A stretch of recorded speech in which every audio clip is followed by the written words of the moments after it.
Hello, YouTube, and welcome back to the weekly touchdown. I know we're doing a little bit earlier than weekly, but who cares? It's my show, it's my channel. I can do what I want. And today we are going to talk about the Tennessee Titans, the third team that I follow on a regular basis. And before I get into that, a couple things I want to address. Number one, being a Panthers fan, it was just released recently. Cam Newton, I believe it was on Thursday, had surgery on his throwing shoulder. He's going to be out for the OTAs. He should be back throwing at the start of minicamp. I think that kind of says kind of abuse he took last year. They said he played the last 3 games with a tear in his throwing shoulder, and if you watch those games, you could see his production fell off. He's been playing in the league 5-6 years now, and he's taken a beating. He's a running quarterback. He needs to work on being a pocket presence. He can't play like that anymore. And these read option quarterbacks, the NFL defenses are trying to have got a way to figure them out. And I think we've kind of seen that with what happened with Cam, with Colin Kaepernick, and that's why his production dropped off, which is ironic because we're going to look at Marcus Mariota today.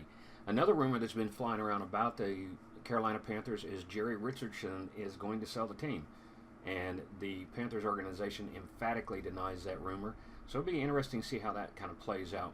A couple questions I was asked. One was about Deshaun Watson, where I think he's going to go in the draft. We get a little bit closer to the draft day, I'll kind of throw out my draft ideas of where I think especially the first round players are going to go. The other question was asked by Mike, I think he actually asked both of these, is what do I think about the rule change where you cannot jump the offensive line on kicks now? I think it's a good thing. If you're a center hiking the ball, if you've watched them, they've got their head curled down, they've got their neck curled down, they're in a very vulnerable position, and that's where they leap over. That's where the defensive backs, the defensive linebackers try to leap over the center because he's got his head down. The problem is if that's misjudged or if they get hit in the process of doing it, can come down on the spine, the neck region of the center, and cause some serious damage. Luckily, it has not happened yet, but it's about player safety, and I don't want it to be the no fun league. I want them to be able to hit, but at the same time, I remember watching the headhunter days of the 1970s and 1980s where you had some guys. There's one picture that's real famous. I think it was an Oakland Raider, and his name just went out of my head, but he's kind of sitting there with blood pouring down the top of his head. I want them to play. I want it to be a physical game, but at the same time, I don't want cheap shots out there. So I think this is a good thing. Another one, which nobody asked me about, a major rule change, is dealing with instant replay. All instant replay decisions are not going to be made on the field anymore. They're going to be made out of a central location in New York. The head official for the NFL is going to make those decisions. I think this is also a positive change.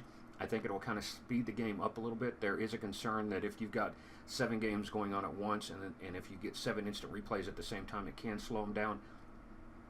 But with that being said, the probability of that happening is pretty low. And if it does, they'll deal with it at the time. I think it will allow for consistency in officiating. That's the big complaint a lot of fans have is inconsistency with officiating. And I think having those decisions made in a central location by one person will help with that. But folks, continue with the questions, continue asking things. Another thing, real quick, if you have not noticed, this is on a new channel. This is I set this up specifically for these NFL type podcasts. So if you go to my regular channel looking for this, it's going to be on this weekly touchdown channel specifically for this. So I hope it continues to grow. If you like these things and you have not done so, folks, go ahead and give me a like, give me a follow on this thing, subscribe to it. Let's get this thing growing. I really enjoy the NFL. I enjoy talking about it, and I hope you guys will enjoy it as well. I want to get some of you on here. We were going to try to do that this weekend. Things didn't work out. The draft's coming up in about 3.5 weeks. So let's get ready. April 27th. So we got about 26 days. So let's get things ready. Let's get some of you on here talking about your teams. I know the ones I like. It's going to be hard for me to look at some of the other ones. But I've got some guys that want to come on and talk, so I'm all for that. Let's get that happening. So, without any further ado, let's talk about the Tennessee Titans. Yep, that's it. This is my hat here. I've got a Tennessee leather jacket. I've got a Tennessee t-shirt. Got Tennessee socks. It's really kind of funny. I was realizing the other day, I don't own any Brown stuff anymore. I got so fed up with them a few years ago that I kind of let everything fall off the wayside. I've got Ohio State stuff. I've got Panther stuff. I've got Titan stuff. I have a Browns cup, and that's it. So my wife and I are looking at it. We're going to get me some Browns T-shirts and Browns hat because and I've got the Browns flag obviously, but I can't wear that. So we're gonna be working on that. But Tennessee Titans. If you don't know the history of the Tennessee Titans, they were the Houston Oilers, moved to Tennessee, played in Tennessee, in Nashville, in Vanderbilt Stadium for 1 year. They went to Memphis, played there for 3 years. Then they came back to, now it's called, I think, LP Field or Nissan Field in Nashville, Tennessee. Rich history. They brought the history of the Oilers with them. They had a problem with their coach, Mike Munchak. It was Jeff Fisher. He got fired. He went to L.A., was in L.A. for a couple of years with the Rams, the St. Louis/L.A. Rams. Got fired from there, so now Jeff Fisher's looking for a job. Who were they going to hire after Jeff Fisher? Well, they hired a guy by the name of Mike Munchak, who had been an offensive line coach. And he was an interim. They gave him the position full time, but it was kind of like, yeah, we don't have anybody else, so Munchak's got the job. Last year, though, he brought in Dick LeBeau, defensive coordinator, who's about as old as dirt, from Pittsburgh, I believe, and he has kind of revitalized that defense. You've got a young team there, and I think we're going to see some really good stuff come out of the Titans this year. So let's go ahead and look at the free agency moves they made. First, I'm going to talk about the players they lost, and then we'll look at some of the players they brought in. First off, they lost defensive tackle Al Woods, went from Tennessee to Indiana, a in-division rival. He's signing a 2-year. He signed a 2-year deal there for $5 million. Excuse me. They also lost tight end Anthony Fasano. He went from Tennessee to Miami on a 1-year deal. Sean Spence, inside linebacker, went from Tennessee to Indianapolis again, on a 1-year deal. Byron Bell, right tackle, went from Tennessee to Dallas on a 1-year deal, which is really interesting because Byron Bell used to play for the Panthers, and he really wasn't that good, and he really wasn't that good for the Titans, so I'm surprised to see him going to Dallas on that big of a deal. Kendall Wright, wide receiver, left the Titans and went to Chicago on a 1-year deal. Chance Womack, offensive guard, 25 years old, went to Philadelphia on a 1-year deal.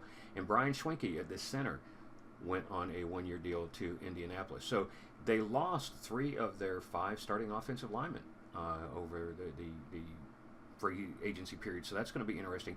They also lost Antoine Blake, who is a defensive back that went to the Giants on a 1-year minimum contract deal of $855,000.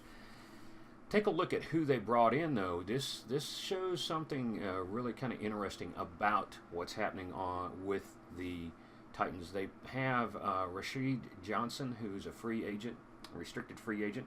They have not signed the contract yet.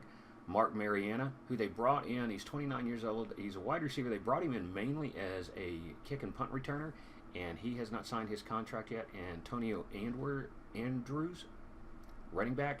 Damian Stafford, a strong safety, and David Bass, outside linebackers. They're still waiting to sign their contracts. They did sign Tom Lilota, a guard from New Orleans, on a 1-year deal. Nate Palmer, inside linebacker, signed his restricted contract.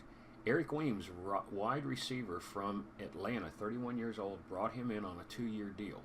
Philip Supernaw signed his tender offer, 2-year deal. He's kind of an interesting guy to watch. You don't see his name a lot, but he's consistent. He's a blocker. He's got good hands, nice touch. I think that's a name to pay attention to. They also brought in Brendan Trewick, a strong safety out of Oakland, on a 2-year deal. They re-signed Carl Klug, defensive tackle. They also brought in Sylvester Williams, a defensive tackle. This is their big signing, one of their big ones. They had 3, but they brought him in from Denver on a 3-year deal, 28 years old, young, going to give a lot of stability there in the middle of that defensive line. They also brought in John Cyprian, a strong safety from Jacksonville, which I think is huge. Jacksonville is a rival of the Titans, and I think that's going to really help stabilize the backfield. Strong safety from Jacksonville, 4-year deal, $25 million. And the other big signing they had was Logan Ryan, a cornerback, 26, from New England on a 3-year, $30 million deal. He is going to really help out the defensive backfield of the Titans. When you look at that team, they have a lot of potential. Mark Mariota, quarterback, young guy. Came out of Oregon, read option quarterback. Wasn't sure how he was going to do. He's smart. He's another one. You give him an offensive line, give him a little bit of time, and lo and behold, he's able to read a field. He is not turned into a read option quarterback. He's not a run first quarterback, is what I mean. He'll read the field. If there's nothing open, he will scramble with the ball, but his first inclination is to throw the ball. Another big thing that happened for the Titans in the offseason last year was they brought in DeMarco Murray, running back. Tore the league up when he was in Dallas, went to Philly. I still don't understand why he went to Philly, because he was going to be splitting time there with somebody. Philly offloaded his salary once they fired their coach, and he went to Tennessee. He's had a great season down there. So you've got a really good running back. You've got a young, dynamic quarterback. The offensive line is young, and they're all gelling very well under Mike Munchak. So I would not be surprised to see the Titans in the mix in the playoffs next year. Don't know how far they're going to go. We're going to have to kind of see what happens with the draft. But free agency-wise, they've done some really good things, made some really good moves. I think we're going to continue to see some great things out of the Titans over the 2017-2018 season. That is pretty much my overview of the Titans.